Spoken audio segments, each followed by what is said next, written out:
Well guys, till now in this lecture we have discussed about the different type of graphs. We talked about the different type of nodes. Let's talk about the electronic configuration.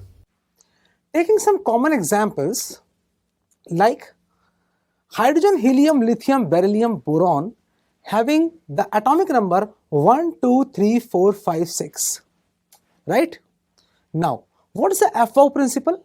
FO principle is we have to fill the electrons from the lowest energy level, and that is 1s. So first we will fill 1s. It means that the electronic configuration of hydrogen will be 1s1. Then helium has 2 electrons. It will have the electronic configuration 1s2. Now as s can occupy only 2 electrons, we will go to another subshell, that is 2s. That's why lithium, which is having 3 electrons, it will have electronic configuration 1s2, 2s1.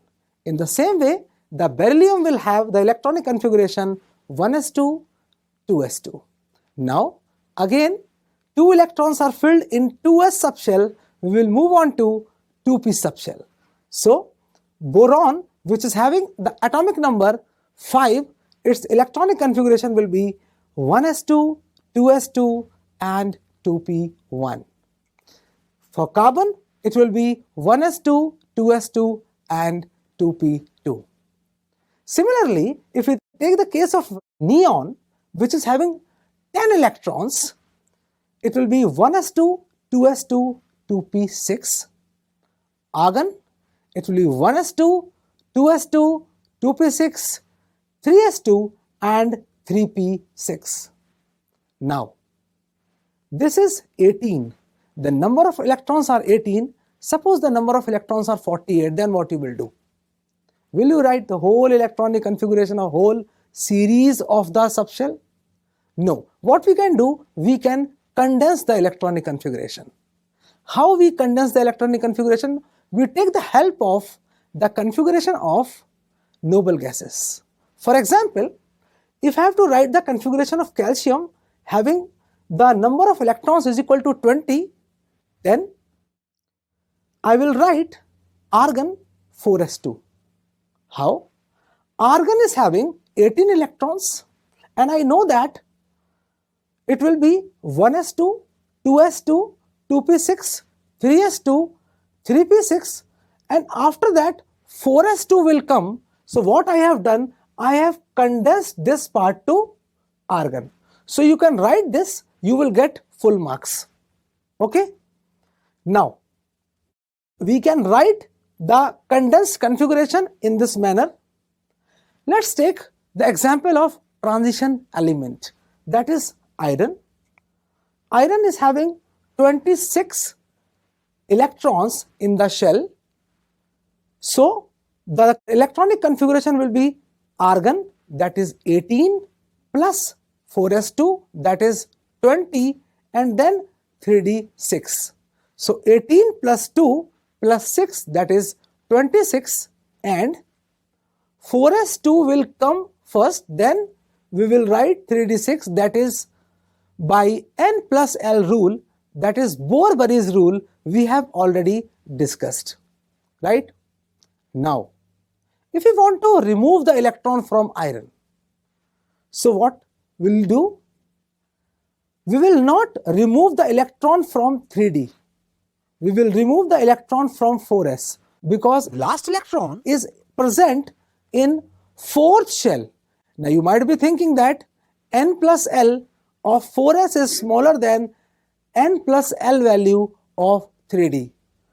But students, that is for filling the electrons, not for ejecting the electrons or taking out of the electrons. So 4s belongs to 4th shell, 3d belongs to 3rd shell.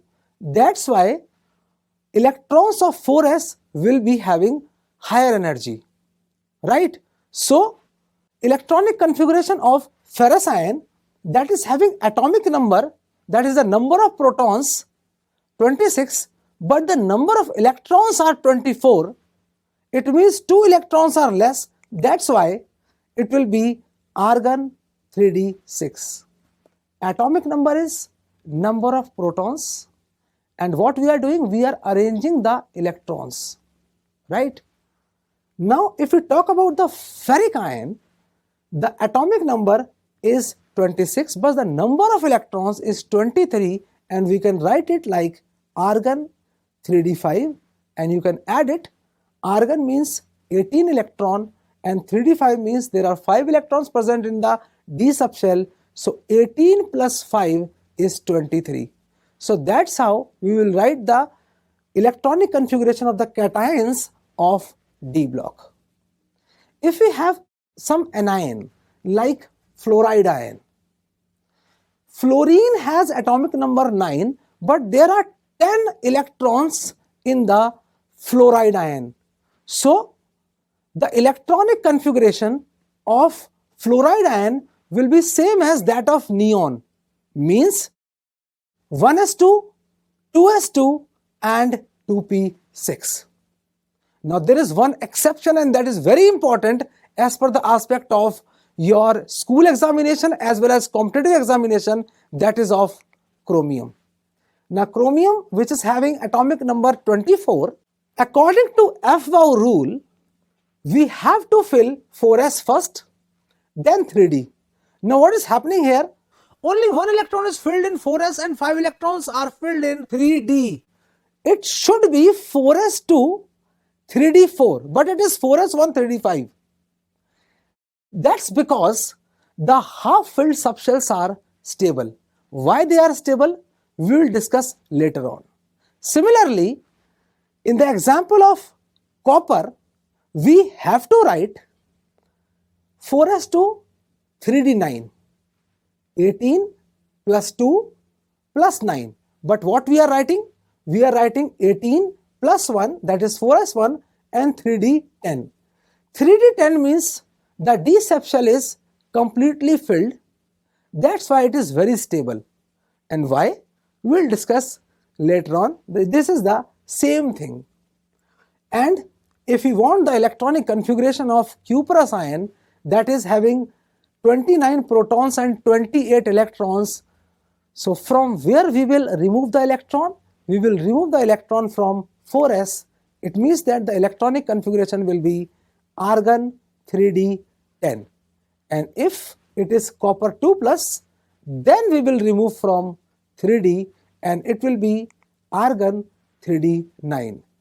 So these were some examples which were very, very important to understand how to write the electronic configuration of atoms and ions. Let's discuss the stability of half-filled and fully filled subshells. Let's take the case of chromium. According to Aufbau rule, the chromium which is having the atomic number 24 should have the electronic configuration argon 4s2 3d4. But the correct electronic configuration is argon 4s1 3d5. Why? D can accommodate 10 electrons. D5 is half filled.